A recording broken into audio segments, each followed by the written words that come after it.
Olá, pessoal! Estamos aqui para dar início às nossas aulas de Psicologia da Educação.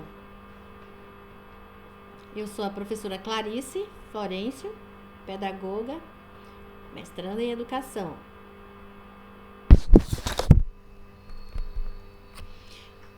A psicologia ou as psicologias.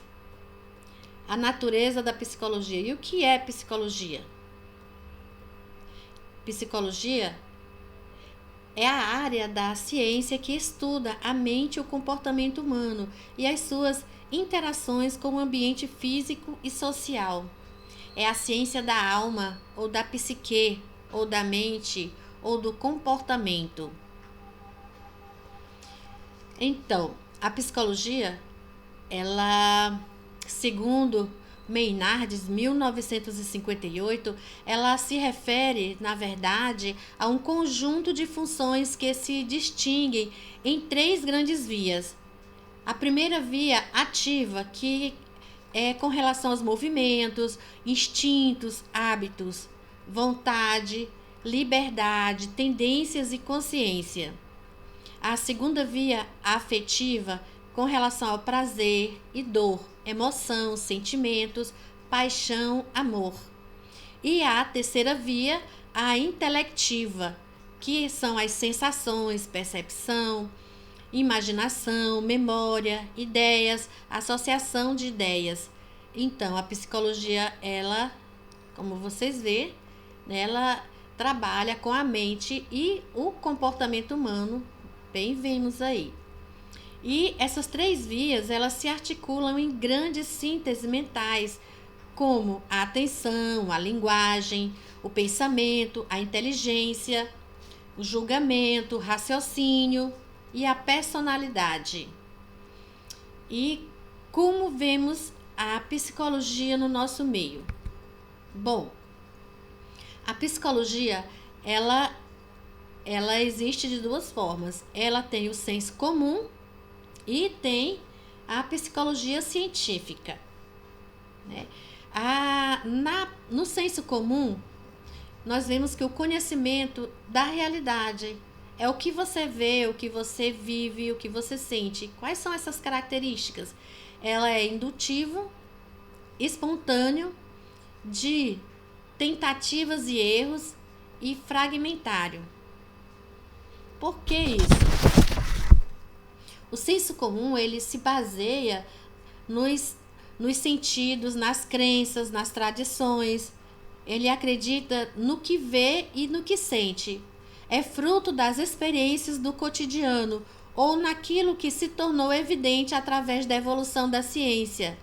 Essa, por sua vez, ela procura, através do raciocínio objetivo, assente na faculdade racional do ser humano, em um método experimental.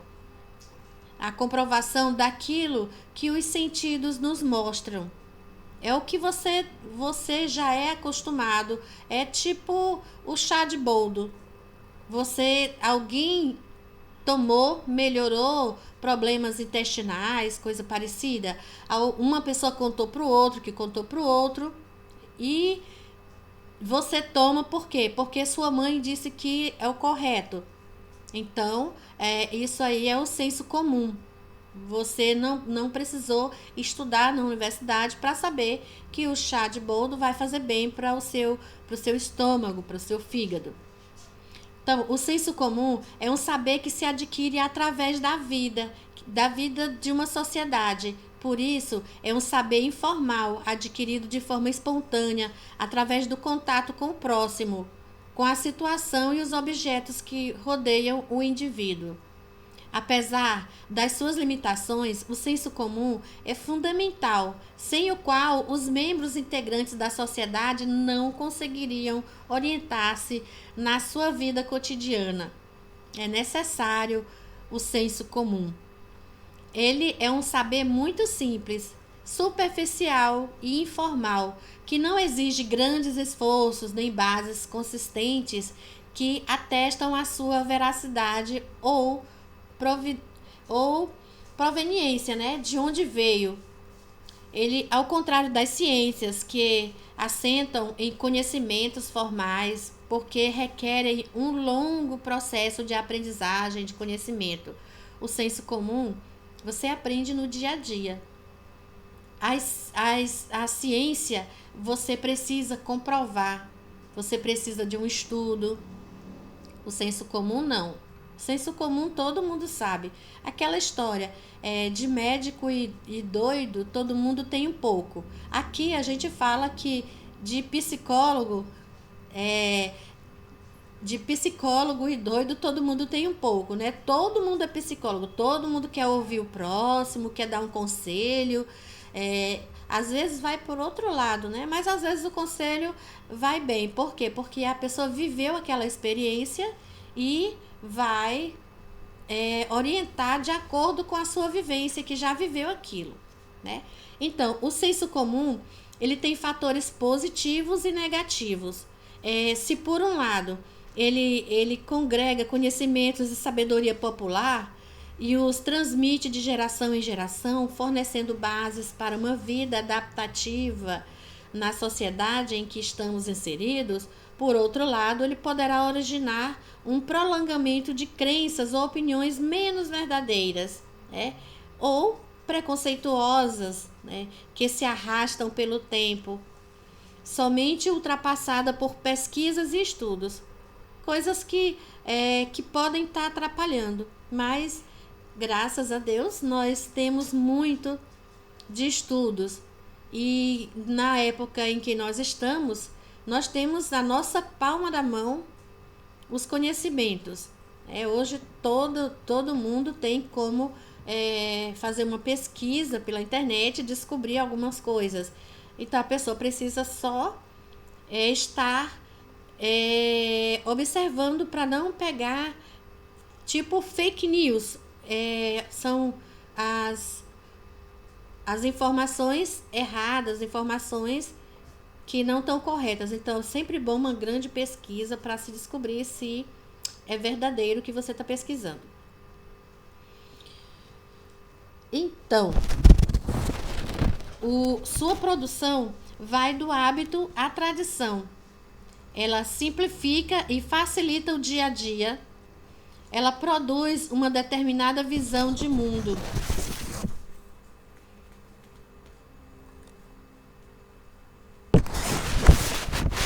Por exemplo, né, quando uma mãe ela esquenta a mamadeira do seu filho, ela simplesmente sabe quando o leite está na temperatura ideal, sem ter feito nenhum cálculo científico, sem ter feito nenhum estudo químico para saber que está correto.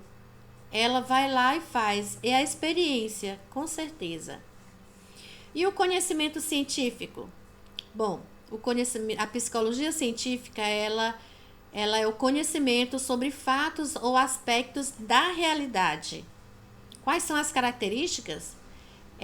Um objeto específico, ela tem uma linguagem rigorosa, tem métodos e técnicas específicas, ela é cumulativo, ela visa a objetividade. E a sua produção, ela requer um planejamento e uma sistematização, né? Então, o conhecimento científico ele é baseado em métodos de pesquisa. Um é a continuação do outro. A ciência pode comprovar ou desmistificar fatos, acontecimentos baseados no senso comum, através dos métodos de pesquisa científica. Então, se tem um conhecimento que as pessoas são acostumadas, aquela história do chá de boldo. Então, a ciência vai lá, pesquisa quais são, né, o que faz, o que tem no boldo que faz melhorar a questão do estômago, do fígado. Então, ela vai lá e faz essa comprovação. Então, ela comprova através de suas experiências que o senso comum estava correto. E eu estou comentando por quê? Porque já houveram estudos com relação a isso, né? Então, esse conjunto de características, né, da psicologia científica é que permite que denominemos como científico um conjunto de conhecimentos. Os gregos, vamos lá. Psicologia faz parte das ciências humanas. Os gregos, antes de Cristo, eles já dominavam complicados cálculos matemáticos que ainda hoje são considerados difíceis por qualquer jovem colegial. Né? Os gregos, eles precisavam entender esses cálculos para resolver os seus problemas agrícolas, arquitetônicos, navais. Era uma questão de sobrevivência. Com o tempo, esse tipo de conhecimento foi se especializando cada vez mais. E é esse tipo de conhecimento que definimos com mais cuidado logo adiante, que foi chamado de ciências. Né? E a gente vê que o objeto, com relação a objetos de estudo da psicologia. Na astronomia, o objeto de estudo são os astros. Na biologia, são os seres vivos. E o mesmo não ocorre com a psicologia, como a antropologia. A economia, a sociologia e todas as ciências humanas estudam o homem. Bom, a psicologia deveria sim estudar o homem, certamente, mas essa divisão é ampla demais e apenas coloca a psicologia entre as ciências humanas. E qual é então o objeto de estudo da psicologia? Bom, o objeto de estudo da psicologia certamente é o comportamento humano, né? Se a palavra for dada de um psicólogo psicanalista, ele diria: bom, o objeto de estudo da psicologia certamente seria o inconsciente. Outros diriam que é a consciência humana. E outros ainda diriam sim, seria a personalidade. Assim, a psicologia hoje, ela se caracteriza por uma diversidade de objetos de estudo. Então, como é que a gente vai resolver esse problema? Então, a gente vai dizer o quê? Seria a subjetividade. Então, a matéria-prima, portanto, é o homem em todas as suas expressões. Tipo, as visíveis, que é o nosso comportamento, as invisíveis, que são nossos sentimentos, e as singulares, porque somos o que somos. Né? Cada um é o que é. Eu sou a Clarice, eu tenho o meu jeito de ser, o meu jeito de dar aula, o meu jeito de falar, eu sou eu. E nós somos também, temos a genéricas. Por quê? Porque nós todos somos assim. Todos nós agimos de uma determinada forma, né? Todos nós somos pessoas, todos nós somos seres humanos, então todos nós somos assim, pessoas humanas. E o homem como corpo, homem pensamento, homem afeto, homem ação, e tudo isso está sintetizado no termo subjetividade. Nossas referências estão aí, né? A Ana Bock, a Isabel Freire e Ana Valéria Lustosa. Vocês têm a oportunidade de ter esses livros com vocês. Próxima aula a gente vai estar dando continuidade ao assunto e colocando a atividade para vocês. Boa tarde, até já já.